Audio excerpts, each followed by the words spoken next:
Yeah, everybody's up bright and early today. What's going on, y'all? Morning. Andrew, could I get a good morning back? Someone? Sorry. Good morning. Good morning. Good morning, Mayor. Thank you. There we go. There. Sorry, this meeting's scheduled when the window opens up for us to register for the SBA Restaurant Revitalization Fund. So, Are you serious? Yeah, like right now at 9 o'clock. So you got Bill just like watching like it's a stock market, like all the applicants come in, or I don't know. watching the candlestick chart. Yeah, we're just clicking away here. Good luck. Yeah, good luck. Yeah. You got a guy on this call who can help you answer any questions in case. You know, what's the right answer for this one? this one, actually, surprisingly, and Jesse or Aaron, Adam will appreciate this. It won't be the process that the Shuttered Venue Operators Grant has been, Jesse. That's good. Yeah. I am hopeful to never, I'm very grateful for the program. I am hopeful I never have to do that again. Yeah, that one took a different path. This one, I think in total we learned from that, and this one's a little different. This one should that's what Neva's been saying, is that we helped y'all pioneer. Yeah.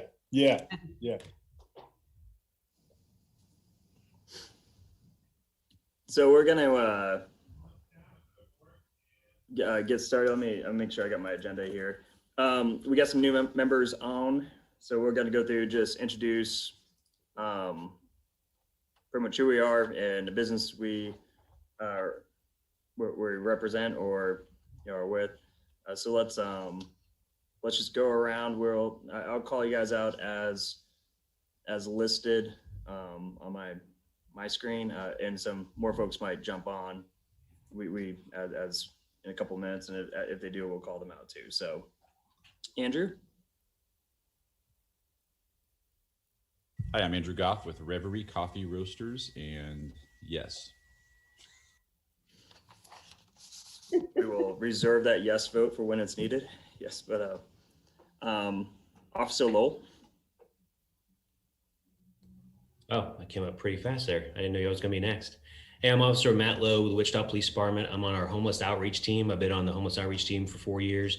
Been on the department for almost 20 now. So, but yeah, hopefully I can provide some good information later. Excellent. Lee Schneider with Bright Porch Properties, and this is my first official week on here. Yeah, you get to audit, I guess, the meeting last time, right? You guys all passed the test. Good. Wayne? Good morning. I'm Wayne Bell. I'm the director with the Small Business Administration, and great to meet everybody. Stacy? Hi, I'm Stacey Ward Latin with Hopping Gnome Brewing Company, and this is my second meeting. Shannon? Hi, I'm Shannon Boone with Shea Chic Productions, and I think this is my second quarter, but I'm not sure. The Harkeys? Hi, we're Adam. Excuse me. It's early. I haven't talked much yet. We're Adam and Jesse Hartkey, and we run Wave and are owners out at the Cotillion. And Janet Johnson is works for the city. City 7 indicates that we are either live streaming or being recorded because this is an open meeting. Ms. Despain? Good morning, everyone. Felicia Despain, Urban Jack's Barber Spa, and this is my however many meetings we've done since the beginning. I've been at all of them. Yeah, Ms. Despain, Mr. Bell, a few of these folks on here are originals. So yes. And Jared? Yes, Jared, and I have a signage company called Wichita Banners and Engraving. Excellent. All right, so let's go ahead and get started. Everybody get a chance to review the minutes from last week, and if so, are there any proposed changes? there aren't any proposed changes, I'll make a motion to accept the minutes. Is there a second? Second. Seconded by Shannon Boone. All in favor, please just give a thumbs up or say aye. Aye. All right, minutes pass. Going to get into COVID release updates. So we're going to talk to Mr. Bell about some of the COVID relief packages coming in, and if there's any updates we need to know about to get out to our community. Mr. Bell, you have the floor. Right.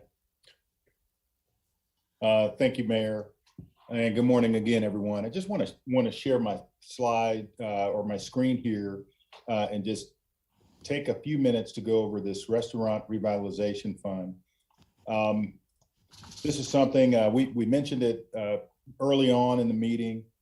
This portal for this fund goes live on Monday, April 3rd, and it's critical. It's not only for restaurants, it's for coffee shops, it's for bakeries, bars, pubs. These funds have been made available through the American Rescue Plan, and we have a total of $28.6 billion that's been appropriated to support these funds, which, by the way, these are grants. And the thing is, we're expecting the demand to be high for this program. So we're encouraging everyone, whether you're in the priority group that I'm going to talk about here in a second or not, we're encouraging all small businesses to apply. And this slide here just shows, again, a good illustration of all of, under this umbrella of food and beverage entities, all of the types of establishments that are eligible for these funds, right? And the awards, maximum award per location is $5 million. Minimum award is $1,000. The maximum award that any one entity can obtain is $10 million. All right, and I'm going to drive through this just to emphasize a few things. So one thing that's bold on this particular chart or slide is that it's limited. So a franchisee cannot have more than 20 locations. If they're below 20 locations, they're eligible. This is pretty much the size standard that we're looking at. So they have to be below 20 locations.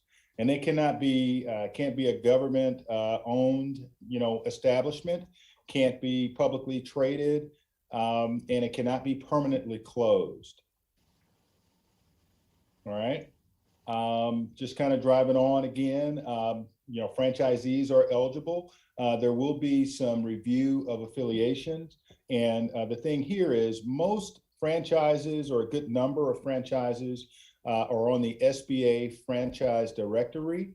And so if you're there, that's not going to be a problem. If your company or your entity is not a part of, the SBA franchise directory, then the review is going to take a bit longer. All right, going to drive on. I just want to emphasize that the Paycheck Protection Program funds and any other grant funding that has been received, that will be deducted from the amount of the award, or basically it's going to be deducted from your gross revenues. The way this calculation is going to work is really, really neat. It really intends to get the restaurant owner or the caterer back to where their gross receivables were pre-COVID.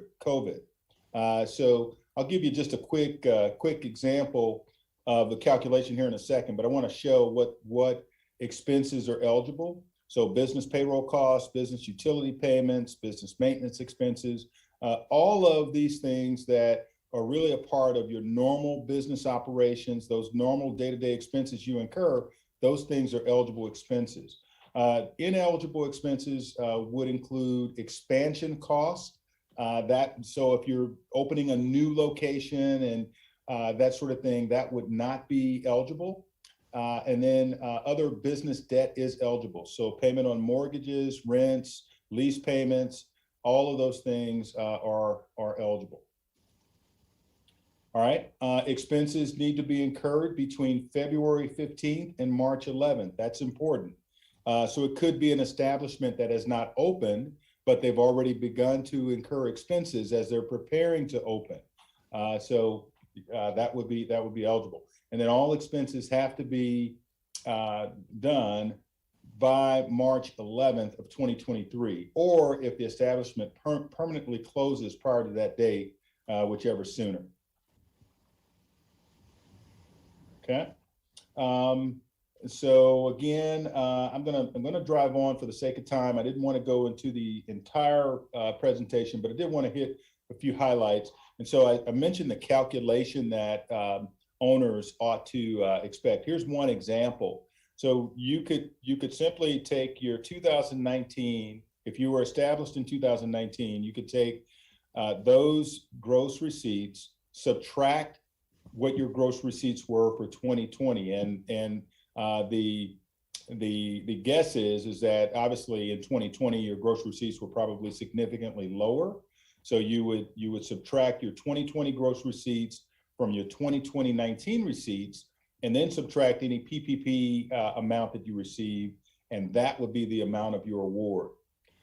So this really truly intends to get owners back to where they were pre-COVID. I'm going to wrap it up. I won't go through the other calculations. That's just one example. The next few calculations are very similar, and they apply to businesses that open later. So if you were open for a few months in 2019 and didn't have a full year, we would use 1 month to project what your average monthly revenues were in 2019. And then also, if you opened in 2020, you're eligible. So it's really, I think this program is gonna help a lot of our establishments, that are eligible, food trucks again, food counters, caterers, in addition to our restaurants and bars. All right, and if you want to sign up for updates, if you haven't already, if you go out to our website, we've got a host of information there. The portal where individuals will be able to apply is at restaurants.sba.gov. Again, that's expected to go live Monday morning.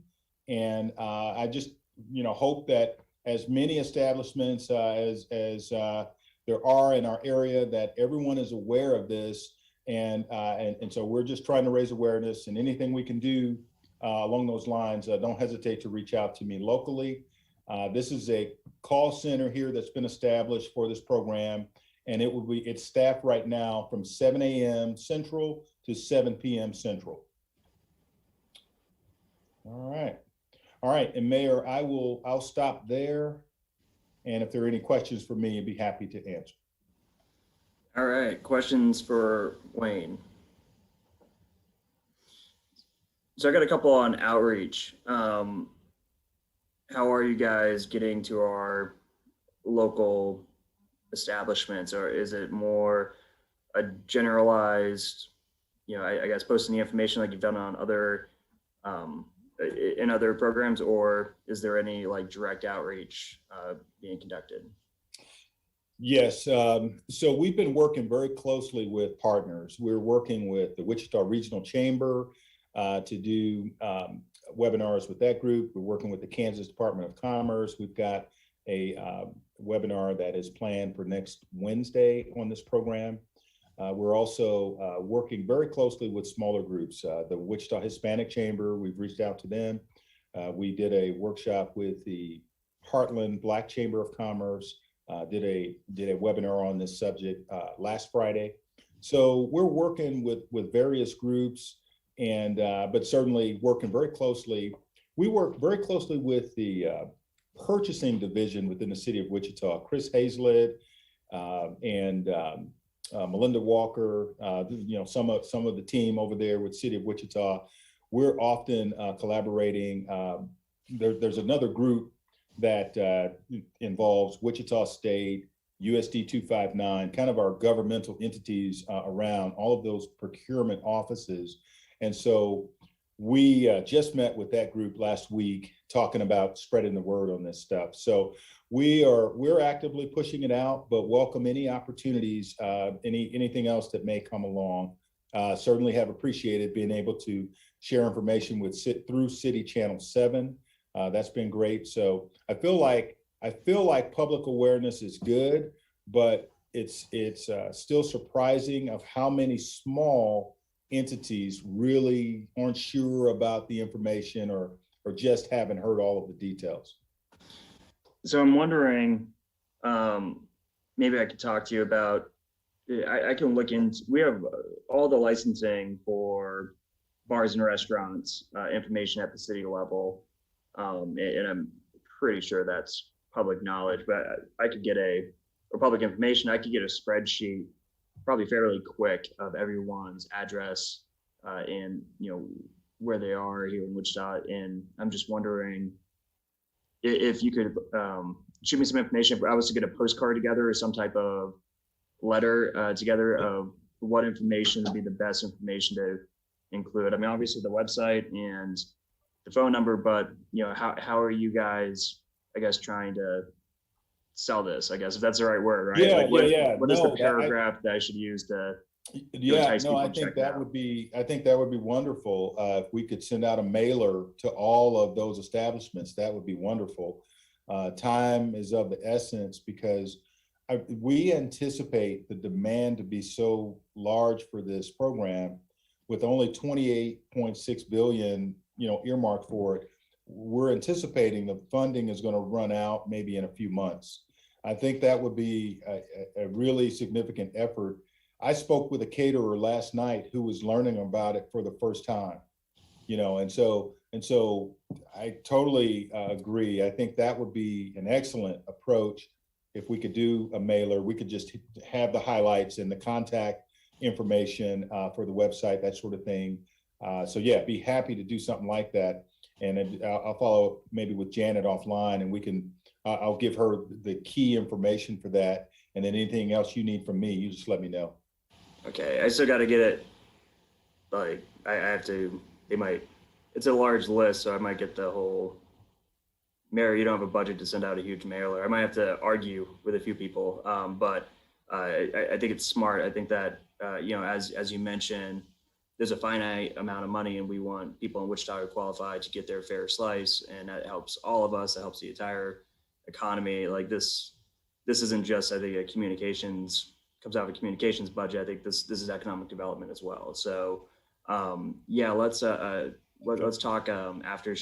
Shoot Janet some information at you. If I send out a postcard or a letter would be tougher to get together, but a postcard is fairly easy if I can figure out how to print it, right? So what is the key information you guys want on that? And then, if we get that information out, then especially those smaller bars Right. and establishments, I think you're right. If we get the information out and kind of really tailor it to you have a very good chance of getting this, then Right. it'd be more effective. So I agree. all right, and you guys aren't Okay. doing mail, it sounds like, so this would complement your efforts, I assume. Okay. Yep. Thank you so much. So I'll follow up with Janet after this. Okay, excellent. All right, any questions for Wayne? All right, see none. He's always available in case any questions come up. Please reach out to him. Next, we're going to talk to our homeless outreach officer, Lowell. We had some, I think some emails and some inquiries about how to, I guess, any of the challenges that some of the local businesses see with our neighbors who are experiencing homelessness, and how best to, I guess, approach that. So we wanted to get our outreach team, our hot team, on the call to get some information. So, Officer Lowell. Hi, thank you, Mayor. Appreciate it. So handling homeless at your business, I'll go ahead and first. It's your business, it's your call. So we work for you guys. So what you need us to do, let us know. And what I'll provide is suggestions and things to consider in an ever-changing world. When it comes to social media, you're one bad viral video away from making national news. So it is beneficial to be careful in how you treat people, how However, it is your business, your livelihood, so it's your call. The first consideration is don't get hung up on the homeless aspect. Treat them the same way you would treat or handle any customer or person that's coming into your business. And that really relies on what your business is about. For example, do you require persons to purchase anything to be in your business? I know there's some coffee houses that allow people to come in. You can drink water all day and use their Wi-Fi, and you can do that. So can a homeless person do the same thing as a business person coming in doing the exact same thing? So just keep those things in mind.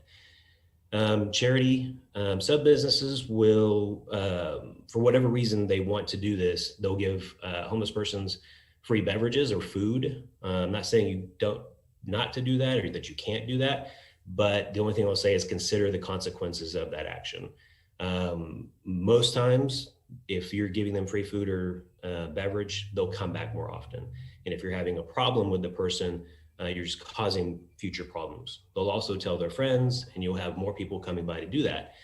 I understand that people want to help, and there are plenty of things out there, plenty of entities and providers that do that. I'll actually, when I'm done with my presentation, I'll provide 3 different documents. One is our homeless outreach brochure, which has tons of information. Please go through that. You can print it off on your own, make it available at your businesses. And so if you do have someone that comes in that says they're homeless, they need food, water, shelter, whatever, hand them our brochure. It is self-explanatory on it's categorized out into what they would need.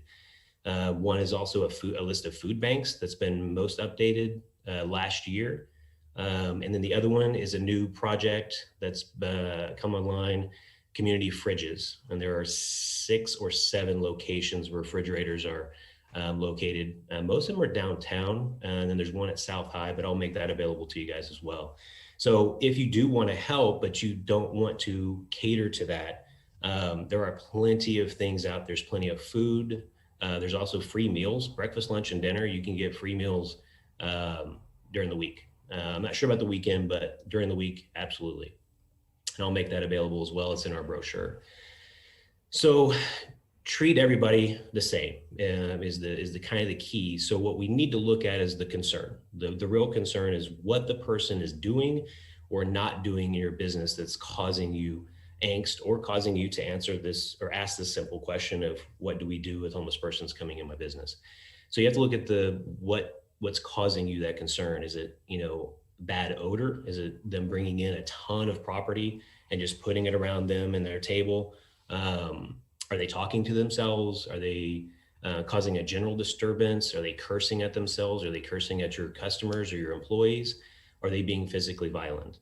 You and your staff should develop a general list or an idea of what your threshold will be and how tolerant you will be for the behaviors at your establishment. And that should go across the board, regardless if it's a businessman or someone that you believe is homeless. And you having that general list or an idea kind of sets a guideline for your staff. So there's not a whole lot of questions that need to be asked. If it comes to the point where you have to ask someone to go, my suggestion is be nice and be honest. Hello, my name is John. I'm the manager of ABC Coffee. You're being disruptive to my business because list the reason why. Unfortunately, I'm going to have to ask you to go.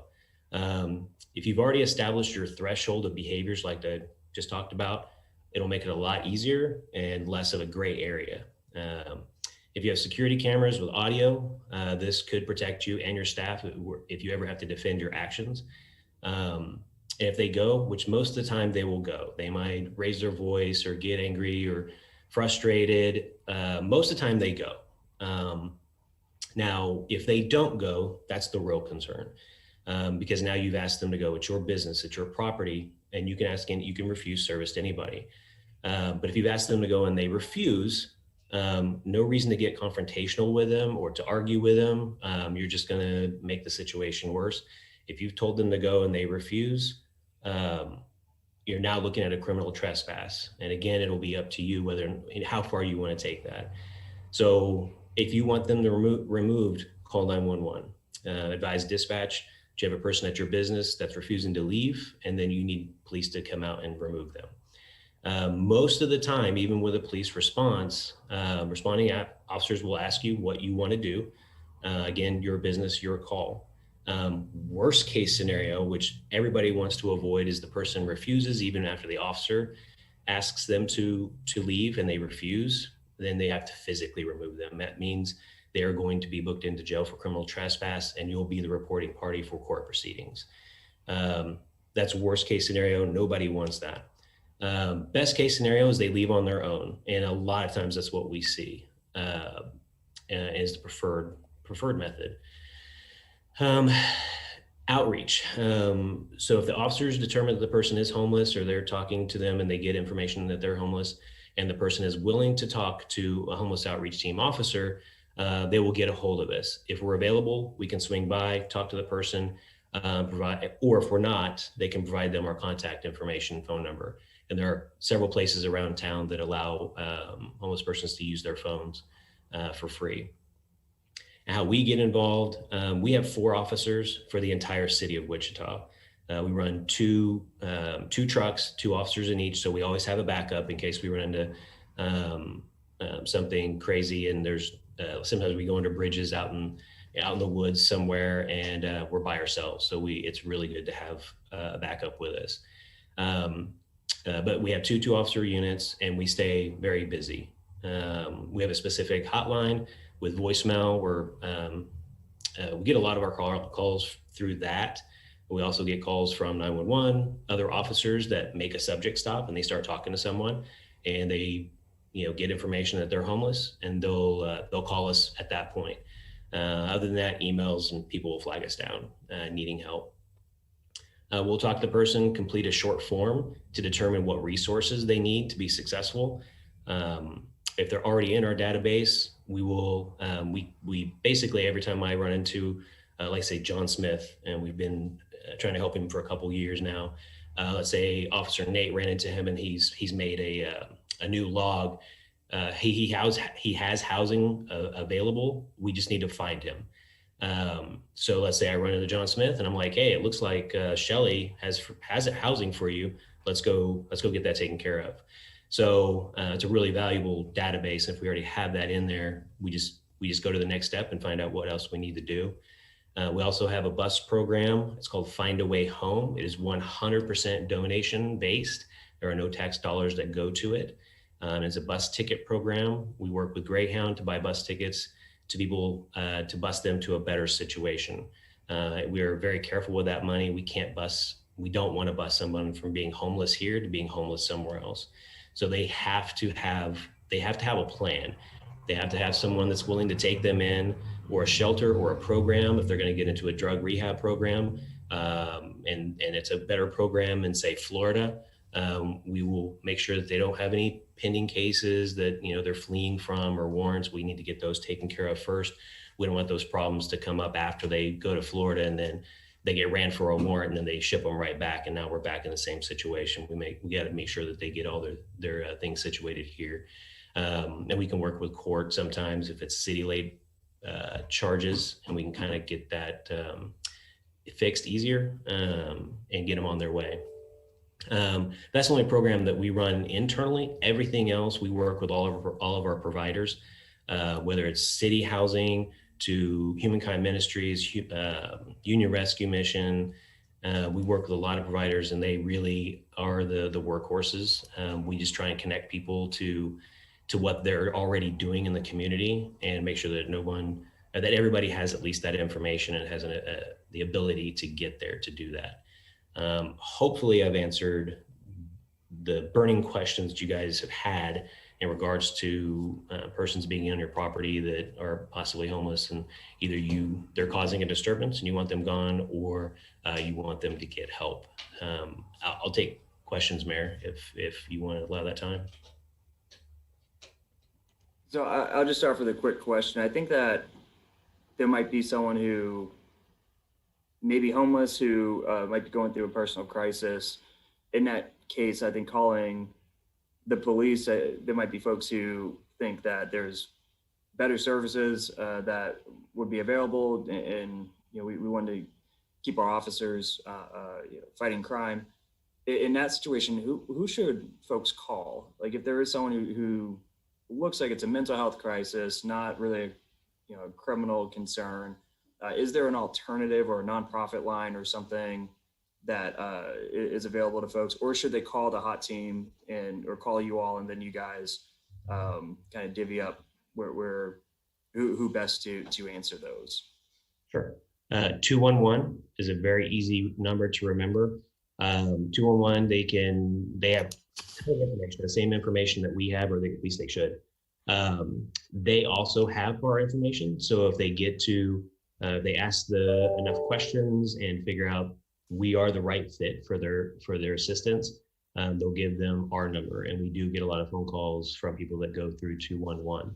211 is an easy number to remember, and tons of resources, exactly what you're talking about. Situationally homeless is the easiest to fix because it's someone that already has a trade or just life spiraled out of control for one reason or another, and they lost their housing, and all of a sudden now they're living out of their vehicle, but they can work. They're just in a tough spot, and there are resources out there to help with that. 211 knows of those. You can also call us. The brochure that I'll provide to you guys will have our number on it. So like I said, if you want to print that out and have it at your business, they can always call us, or even the business owner can call on the person's behalf and say, hey, I've got John Smith here, and here's a situation he's dealing with. Is that something that you guys can help with? Or is it someone else that we can call for him? And we have no problem helping. The chances of us answering, who knows? Because we might be helping someone. But all four officers have phones. That number rings to all of our phones. If we don't answer, leave a voicemail, we'll call you back. But yeah, 211 is 24/7. We are Monday through Friday, 8 to 5, because we're open when the providers are open to best get those people connected to those resources. And then other than that, I'll provide the brochure. And if you're a business owner and you look through there and you're talking to John Smith and you're like, oh, you said you need mental health help. There is a block in our brochure that has everybody that handles mental health in Wichita that works with us or works with someone that has low income or no income. So. All right, other questions? I have one, just because you mentioned mental health. Do you guys have much crossover, or have you yet had much crossover with the ICT-1 teams when you have calls? Yes. I mean, it's for those that are not familiar with ICT-1, it's a collaboration between Wichita Police Department, Sedgwick County EMS, and ComCare, Sedgwick County ComCare. And it's a very robust cooperative, and they're very good. They'll go out to those in crisis and get them transported. The ComCare employee that's with that unit is incredibly valuable because they can start signing off on documents that a judge would need or a doctor would need to admit the person for their own health, for their own safety. Whereas an officer may not have that information. They might not have the right jargon, the right verbiage. They know that this person's in crisis and they know that they need to go to the hospital, but they can't articulate it well enough because they don't have that medical background, that mental health background. So that ComCare worker does. And so ICT-1 is really effective. We've called them out on several of our people, and they're busy all the time. We need more ICT-1 units, actually, I think. So, but yes, we talk with them all the time.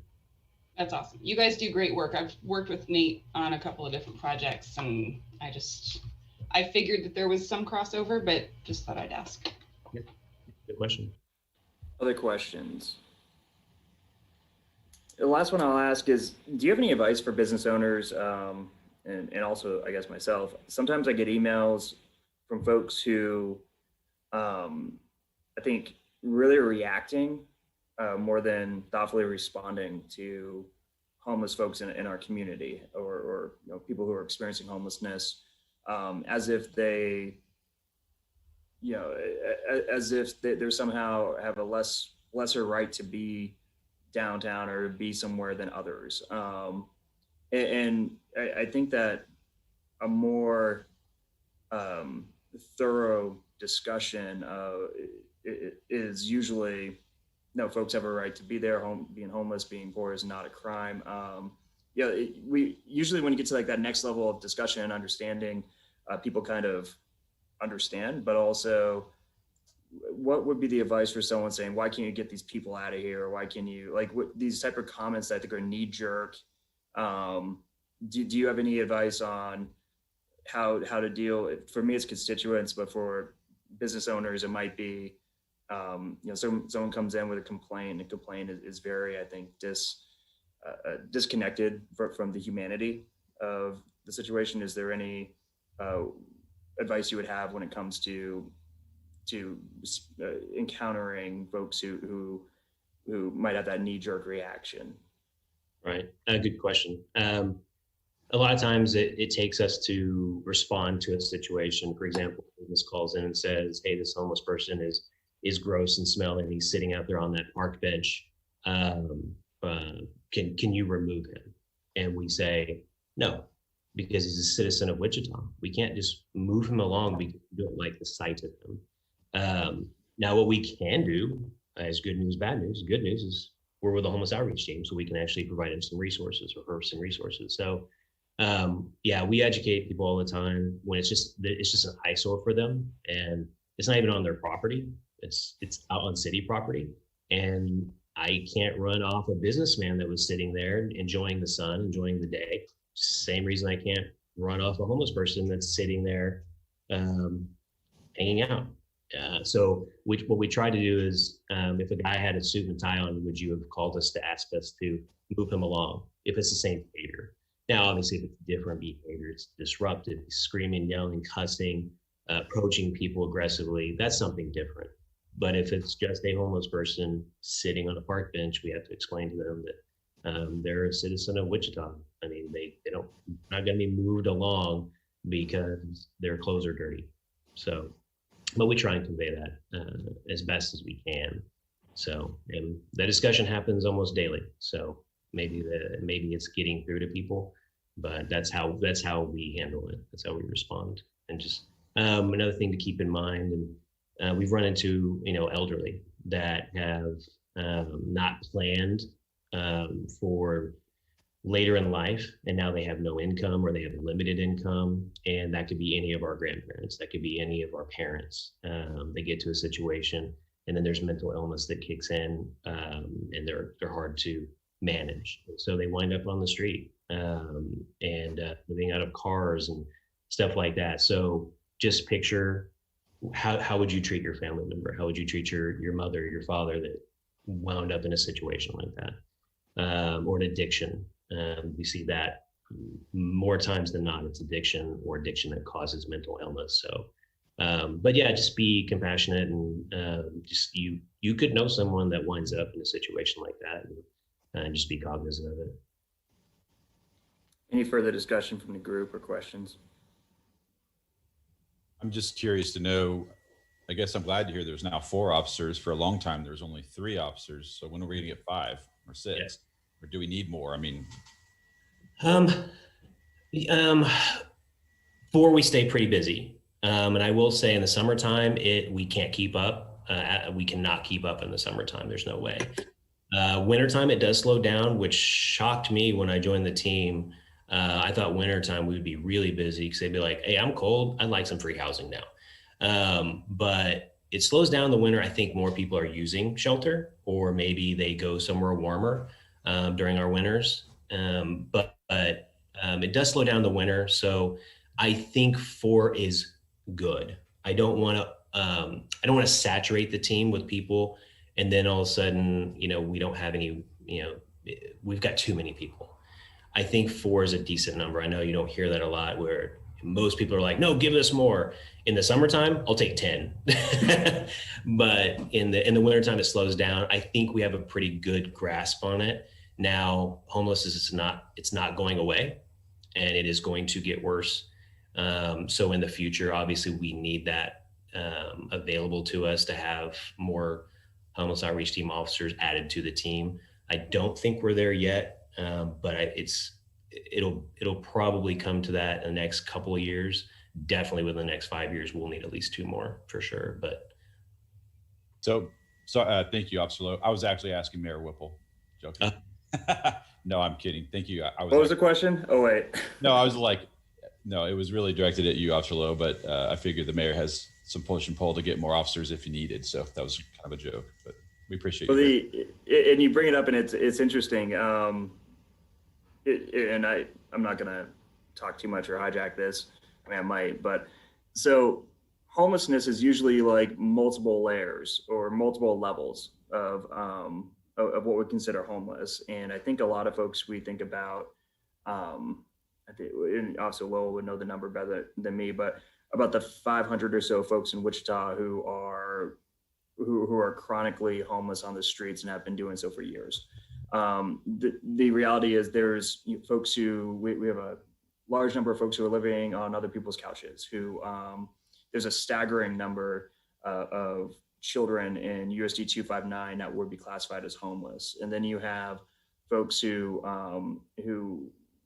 lose their job, something happens, they're a paycheck away from being homeless. And so there's a variety of different services that we need to use to address this situation. And we have at the moment a lot of resources going into homeless prevention at this point, more so than at any time in Wichita's history. So we are trying to, and the data, I had a professor at Wichita State who did a homeless study and study on homelessness. And a lot of my perspective is from that class and that study. So some of this might have changed, but you get a lot of bang for your buck when it comes to helping people who are more newly homeless kind of bounce right back up into, back to work, getting stable housing, getting these resources. On that end, it's a lot easier to prevent people and families from becoming homeless or what we consider chronically homeless. And the longer someone is out, living outside, the harder it is to, make them what we would consider not homeless, right? Like give them a shelter, because people kind of get used to it. Like there's a correlation there as far as time. But we do have now, and hopefully we'll start seeing the results of this, of $10 million last year going into homeless prevention and homeless services, trying to get change the model of sheltering. The idea of sheltering is the idea that you have a place to stay at night, and then during the day you're free to roam around, because their old thought was, people go apply for jobs during the day. Well, who applies for jobs in person anymore? And also a more sophisticated understanding of, I think chronic homelessness is usually as the result of something. Usually there's other stuff going on. Mental health is one of these variables that we should be treating, right? Like we should be trying to fix or find resources to fix some of the stuff that people might be dealing with. So our new approach in buying the 360 hotel, the 316 hotel, and so on, is to provide long-term housing or mid to long-term housing with on-site services for folks who would benefit from it. So that's hopefully that type of, it's a new model. It's in our housing director is bringing us towards that model. So we should be seeing, if it works, we should be seeing a different result than what we've been seeing the last few years. She came in the same time I did. So we should, because we're trying something different. And I think that's, a lot of people don't realize, and it takes time, but this year we got 12.5 million put into homeless prevention efforts, and we're almost through that money, or we could be if all the applications get through, which shows a couple of things. One, there was a huge need for it, and two, it shows that we hopefully will we'll make a dent in some of these numbers for those folks who would be newly homeless. So it's something we're definitely working on, and we have the right people. I mean, our hot team is great. My wife jokes, why do they call them the hot team? Have you seen them? And the like, but anyways, and also we have, Sally Stang, I think, is very, very well versed in this issue, and hopefully. But to get to the ICT one, if anyone, for some reason, actually watched the full council meeting last week, which they're only fun if you're chairing them, by the way. I don't know, I couldn't imagine watching them.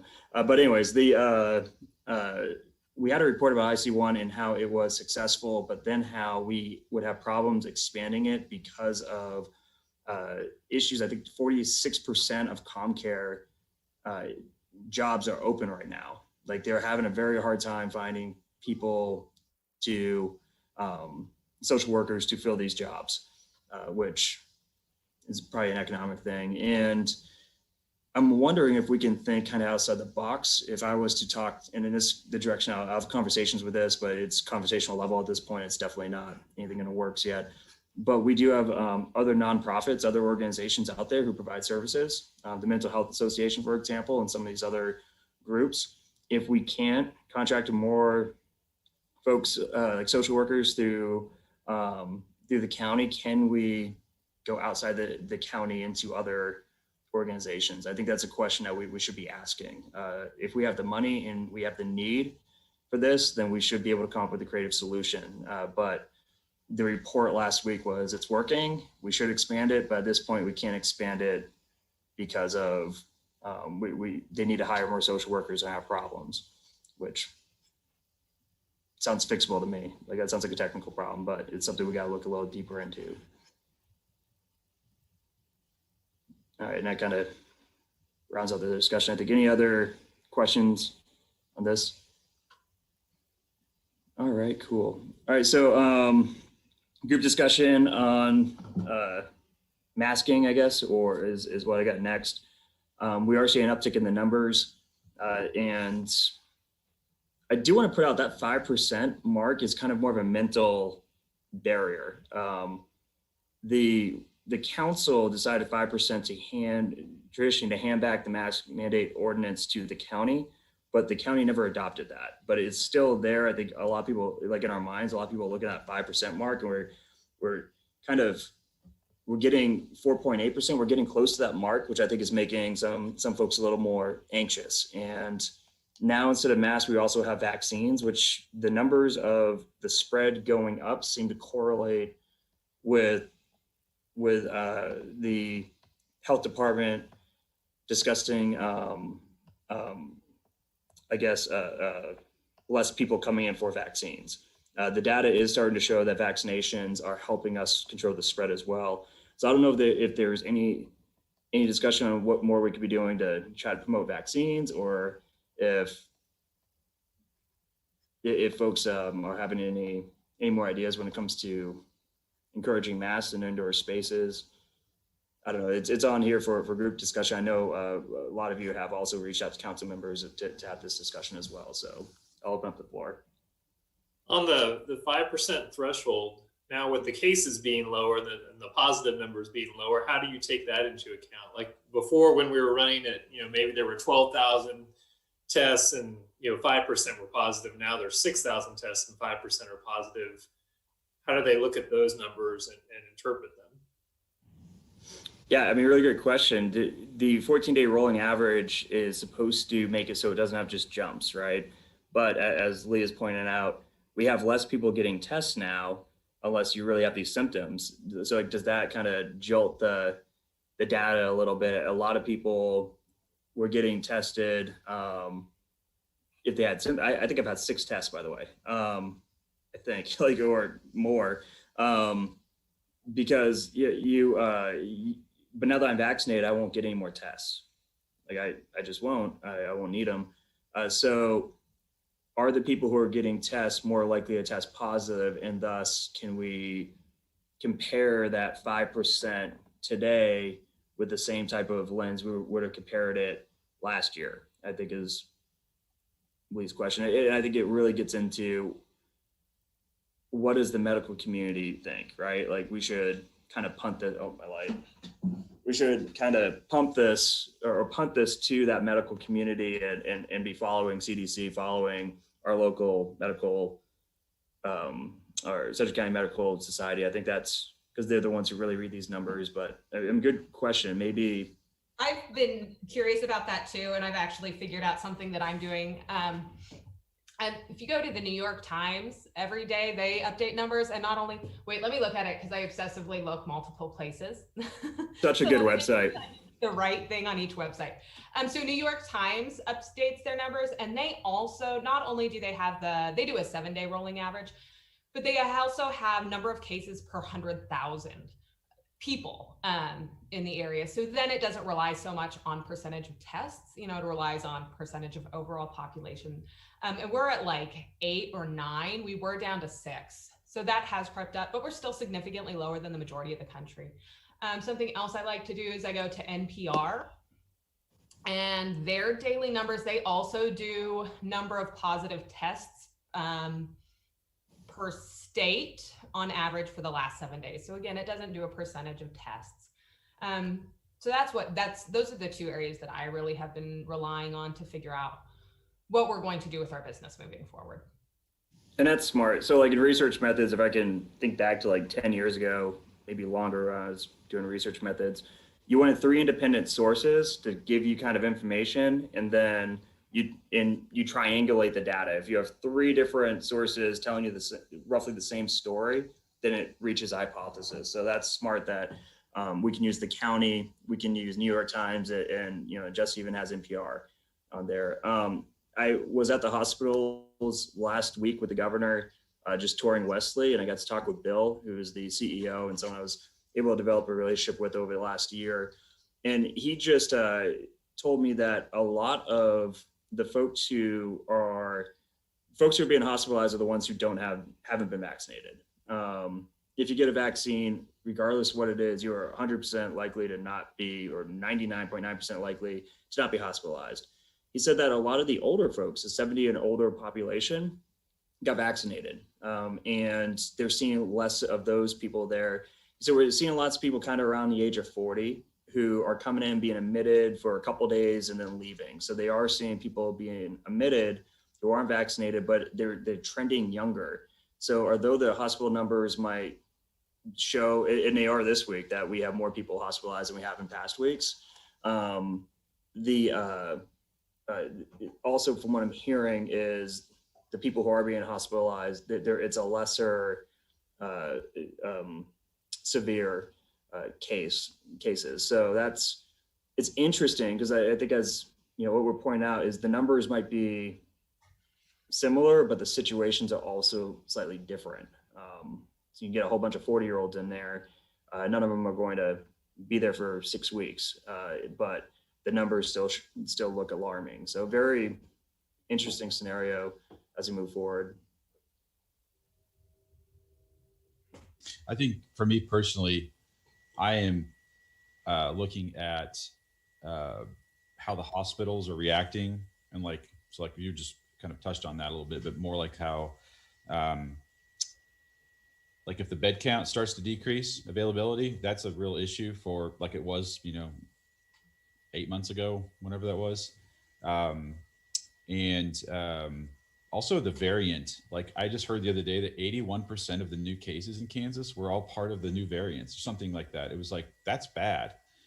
That speaks more to like our behavior is not really treating this like it's, still around. And so, educating ourselves in the community on what the likelihood of this hospitalization and your survival rate and all that, how the variant plays a role in that, might indicate that we need to get more, if the vaccinations do help, then clearly like that, we need to do that. So in your head now on the head, this thing has what makes COVID or coronavirus so interesting, and that's probably the wrong word, but my life has been researching this. There's over 4,000 variants, and there are a few. It's super, I guess it's superpower. It really is. It can actually go into animals and then come back out. Like, it is just this very flexible, very agile bug. However, we also, it doesn't have a strategy. It's just a dumb virus, right? Like, we know what it wants to do, and we know how. It's up to us if we want to stop it. We're not up against, although it does feel like kind of a super bug where it keeps adapting. It's doing that because we're letting it. Like, we know how it transfers to other people. We know it is within our control as a group to stop it. And my real concern, and it does two types of mutations. It either becomes more contagious or becomes more deadly. We've had the ones that people you see on the news are the ones that become more deadly, which is the South African variant, or the ones that become more contagious, which is, some of the, I think, Central American or variant. So my concern and what keeps me up at night, and I'm not a medical doctor, my doctorate is useless, but I'll tell you, my concern is if we all don't go get enough vaccines to stop this thing, and if it doesn't go through our community without having more of a predictable offspring of variants, right? Because we're all eventually, if we don't hit herd immunity with vaccines, then we're going to hit herd immunity where half of us got vaccinated and the other half gets this and has to defend from it naturally. And that's how you create variants. But my real concern is about kids at this point, where I'm a dad and a lot of people on this call have kids, is kids can't get vaccines right now. So if the variants start changing and they're going into kids, and we know kids can catch this and transmit it, but luckily they're less likely, at least for the old variants, to have lasting effects or to perish from it. What if now, because we didn't stop it as adults with vaccines, and now it's pretty much mostly being transferred in kids, then, I mean, I know they're getting vaccines out for kids, don't get me wrong, but like, are they getting more deadly for children? Like that's starting to, and then when we lift up mask mandates and stuff, that's great for bars. Is it great for schools? Like, should we allow schools to still be able to take precautions because the kids in the schools aren't getting vaccines, they don't have access to that. And while we say, well, they are just less likely to be impacted, like, knowing that this thing changes, like, can we be confident with that? Can we really make decisions for the future on this virus based off what the past of this virus has been? With the one constant is it is adaptable and changeable. So I have concerns as well. But again, this is my perspectives as a policy person, not as a medical person. But when I talk to medical people about it, I leave those conversations terrified. So, for what it's worth. Is everyone still requiring their staff to wear masks at all times? That was kind of my question, is we've been still wearing the masks. We don't serve food, but we serve drinks, and people can get food. So it's kind of an eating and drinking situation. So we've had our staff wear masks, and I think, like everybody, they're just getting tired of wearing the mask. And I think a lot of people think well, they're all vaccinated, so they feel like they shouldn't have to. And I keep saying, we keep saying, well, we just follow the CDC guidelines, and, they want to keep everybody safe. They'll do what we ask them to do. But I just wanted to know if anybody else was struggling with just, as it gets warmer, the masks become more uncomfortable. And if anybody else was struggling with, like, just keeping the staff motivated and keeping the morale up as we continue to just try to, I guess, keep doing what we've been doing. Yeah, we're having that problem also in the apartment industry. Obviously, they're still required to have their masks on anytime they meet with the public or go into someone's apartment. And it's one of those things where I'm very concerned because I can't be there all the time, and I don't know if they're wearing masks when they should. So it is a big concern, and we know we're struggling to keep them wearing masks around each other if they haven't been vaccinated too. We are not having an issue. Our team is the ones that led the decision-making process. And so it's really their decision to continue. We've never even had to suggest that we might consider changing that. So we've taken the approach that even though we've been vaccinated, most of us have all been vaccinated, it's still protecting ourselves first. I know that we're supposed to say that masks protect other people, but we 9 months ago stopped saying that because we want to protect ourselves from people who weren't being smart, So we always think about ourselves first in this case. So that's why we'll continue until we have no date, like no sunset on that right now. So I'll just add in real quick that when I was last year, sometime when I was privy to some data from Visit Wichita, I'm not quite sure the source, but I know it was like a poll in it's not a direct correlation, but it's useful. The data showed that people were more likely to travel to cities that have mask mandates. So, which suggests that there's more likely that people are more likely to, to participate in commerce or in services with businesses or places that have mask mandates. And there's a lot to pull from that. Where is it because of, I guess, the science of masking, or because of vaccinations versus not vaccinations, or is it that it's a symbol now that you take the virus seriously and that people are have the utmost highest practices for safety. And I'll tell you personally, like, as someone who, I don't go out to date nights a lot. I got 3 kids now. My wife and I, when we do get out, like, it's a special thing. Like, so it means, we got a babysitter. Like, so it's special. Like, I'm never going to, and this, I know it's being recorded, so I don't want to say this too bad because I don't want to knock anybody, but personally, I'm not going to spend money in businesses that really resisted masks, because it's an indication to me that they resisted public health. It's an indication to me that the people who own the bars thought they were smarter than the public health experts, and thus it makes me wonder where else would they be slacking. Like, okay, do you guys have a hand washing sign? Like, do you have if you're not following what, I rather go to places that listen to public health experts and spend my money there than places that listen to their gut. So, and that's just me, right? Like, so I just want to throw that out there. There is reason to believe there's an economic benefit to following CDC guidelines, but also you're going to have weird people, and I do too, where you'll never have enough masks on. Like, you got the people who are just extreme, like, you didn't mask up your kids when they were climbing the tree, Mayor, and you put a picture online of them climbing a tree together. And like, so you got those people, and then you have like the anti-mask people who are like, that the attitude I have, I'm not going to shop at a business that requires me to wear a mask. So, I mean, it's, I guess I'm just throwing out really what I meant to throw as the data part, but also aware of some of the businesses that aren't requiring masks at this point. Like, that's something we're really struggling with right now, is what are we going to do? Like, we now have a sold out show and we're terrified. I don't know if we're really ready for it, but because there are no restrictions, if we don't start doing this stuff, we're going to lose shows to other businesses who aren't being responsible. And then we're going to be screwed long term.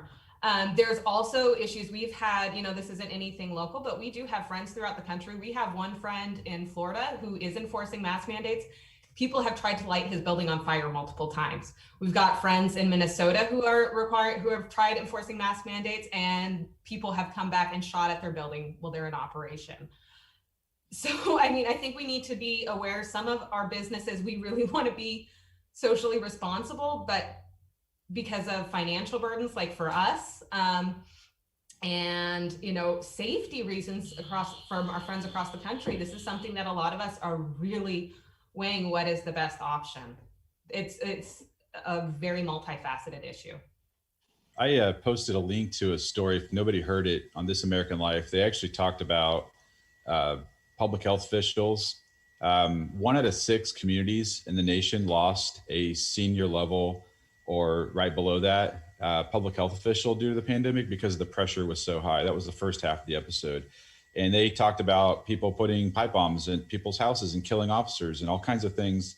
And the question was like, is it really that? I mean, are people just saying these things, just sending me a nasty letter? Are they really going to act on it? And the answer is, yeah, no, they're worse than that. And so imagine if that creeps over into the business community now. You have to fear running your business to appease people. Yeah, it's just like, it's a really crappy situation to be in. The only answer is we got to get this freaking virus gone so we can get the crazy people back down to like ground level again, and we can start to grow as a community again. And it's terrifying. That's why we're afraid. We know that we've lost business permanently. We know we've lost revenue that we can't ever make up because we made the decisions we made. We did it for ourselves, but at some point, we got to figure out like how we're going to move forward. And without the community taking charge, it's not going to happen. So I think it all relies on vaccines at this point. I mean, we're going to have 3,600 people at Wave on June 10th, and it's a country show and people are going to be slamming beers and partying. There's no way people are going to wear masks. Like, just putting that out there, there's no way. and we can have 100 security guards there trying to enforce it, and they're just going to get their asses kicked, And so it's not going to work. We can maintain a safe environment for almost everything, but when it comes to trying to combat a communicable disease that floats through the air, like we just can't fight that other than by getting vaccines. And at this point, we're of the mindset that the vaccines are readily available for people of age. And by the time we open, it will have been 2 months, a little over 2 months. So, it's a hard perspective to have, but if people are consciously making the decision not to get vaccinated, and then that's a risk that they're taking, it's like driving without a seatbelt, right? Like there's certain risks inherent in your actions and your decisions. And Mayor, I agree with you on the children. That's my biggest concern too, because there's not an ability for them to get vaccinated. So, when it comes to all ages shows and things like that, that's different when there's going to be kids involved.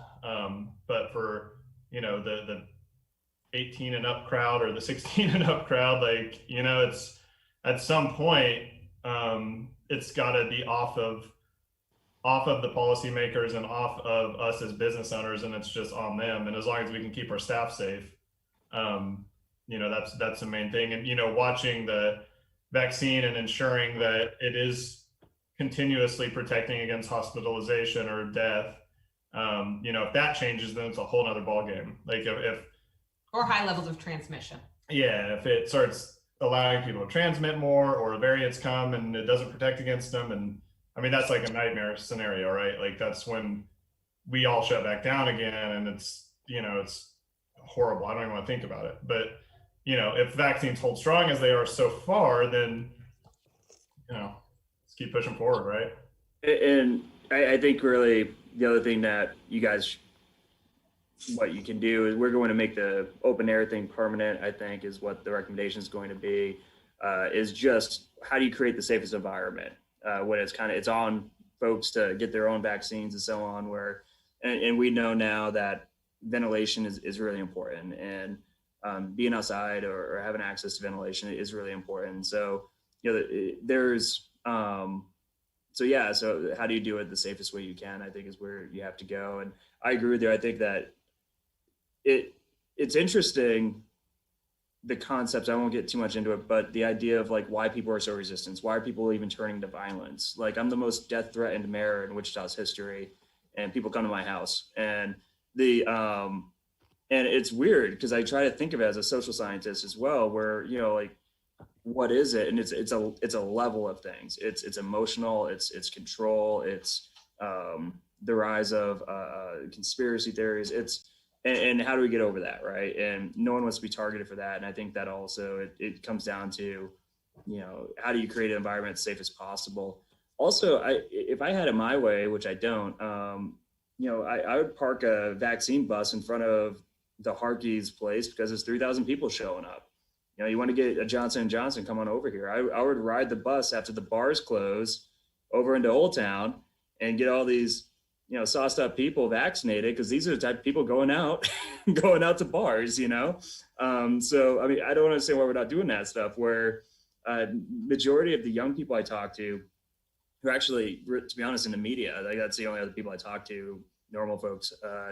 And a lot of them report about the pandemic. They believe in the science, they believe in the pandemic. They haven't got vaccinated because they haven't had a chance. They work crazy hours. So what can we do to kind of go to the people when it comes to vaccines? And I'm not sure just telling them to come to us at a location that is closer is enough. Like, why aren't we, you get a WAVE t-shirt if you get your vaccine, and, we'll park the thing across the street from the WAVE or whatever. So they got a shot to go get this. So I don't know, a shot to go get the shot, right? I don't know. There probably should get some creative ways that we could be. We're trying, actually. We're trying to work with the county, but we said we can't just like hand over our space and have staff be there and us cover the cost, because we've been closed for 14 minutes. Yeah, we were going to give free tacos to everybody and, do a big event and have musicians and everything. It's like, oh, can you give away free tacos for free and have musicians play for free and have your staff there for free? And it's like, Why Been not? closed for 13 months, y'all, and so musicians We are- haven't been playing There's- 14 months.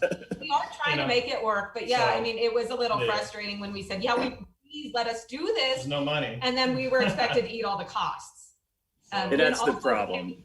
Absolutely nothing to help us in the last 14 We months. got tons of great plans, and we have huge email databases and tons of social reach. I mean, we could provide tens of thousands of dollars just in marketing for free.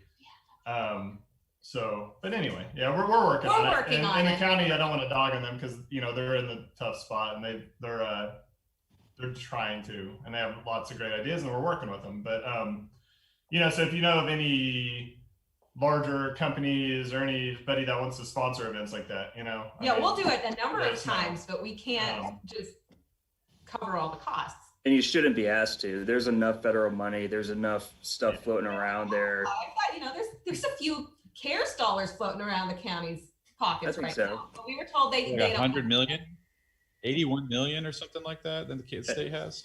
And I have told. Use it for business interruption grants, which we have documentation that it can be, but this is a sore spot for us. Hey, and I have told Chairman Meissner that I will help him decide where to spend that money if he's ever not sure. Like I can help him pick out stuff we should be buying. So I'm sure they'll be calling any time now for advice on how to spend that money. But I mean, yeah, the reality is we couldn't ask you to eat that cost.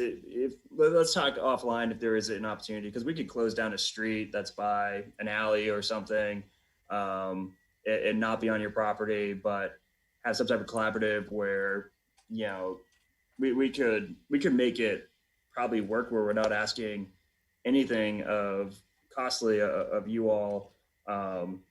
But my thought is go where the people are. If you guys attract 3,000 people, like why not make it like a place where they can also get vaccinated beforehand? Yeah, we're game. We can start a conversation about that. Yep. Cool. All right. Anything else that we usually run for the new folks? We usually run about 5-10 minutes late, and by that I mean usually 15 minutes late. So apologies. But people, once we get conversations going, it's okay if people just kind of leave after the time's up. We all get it, but we don't usually close it down until the last conversation is heard out. So no worries if you have to sign off, of course. So we understand. Bye, Stacey. All right. Anything else? Or going back to that, are we doing anything in cooperation with the Wind Surge, since they're going to have attendance of anywhere from 7,000 to 9,000 people on a regular basis? No. Really good idea though. That's one we should prioritize. Because that's the one that concerns me when you talk about a super spreader. Yes, they're going to enforce masks, but we know when kids are there, they're not going to wear their mask, and they're going to be with other kids. And so I definitely think that's a concern when they didn't open that with any social distancing. Yeah, the good thing there is a lot of outdoor air circulation, so that's good. But I think you're right. I'm wondering, and I'm not, the county health is the one who are in charge of this. Like I can just get their ear pretty much if I need it. But I do wonder if there's a collaborative approach there with Health Corps, one of these places that have kind of a mobile unit. Could we, because where you get people gathered is where you can get, I think, a lot of convenient bang for your buck, right? So what if we had a mobile unit out there and they could go and say, during the break, go get a shot. Like that's, really good point. But yeah, as far as practice goes, or how you're supposed to wear a mask up until you get to your seat. But you're right, it's open air, but the goal is to not make it a problem. And I think that the more vaccines we get out and about, particularly the folks who are going to be showing up to games, showing up to bars, particularly to the folks who are out and about, we're going to be better off. And especially if you're talking about people having trouble with the hours, well, the baseball games are going to be more of those after hours, so that they can have it even going till 7th inning or something, and let people go in and out of the stadium to go get a shot. At least that would give them some more time frames to get people that maybe couldn't get it during regular business hours. Yeah, no, I agree. Let me have some discussions about that, because that also, could we do an incentive where you get, where when they watch you for the 15 to 30 minutes, you get to sit in a box or something, and during the time when the nurse gets to watch you to make sure you don't have any allergic reactions. Like is there an incentive we could do? There's probably a creative idea somewhere in that. So does the city have a skybox or anything that they get on a regular basis that they could be entered in like a drawing if you get your shot, and everybody kind of gets entered in a drawing for either free tickets or something to do with the wind surge? There is no one who wants to sit in that box next to the people who would be sitting in that box. Elected officials. That is not an incentive, but there might be something there. Maybe if elected officials aren't there and they could just have the box. Yeah, I mean, yeah, good point. Yeah, there's probably a play. But I think it's something to, let me talk to the manager about it. There's a weird where the team has say, the city has say, but it has to be collaborative. So let me see what could happen there. Good idea though, for sure. All right, it's 15 after. Let's go ahead and close this down. Thank you all for being on. We can discuss stuff next couple of weeks through email and so on. So you're chatting with everyone. Welcome to the new people. Take care.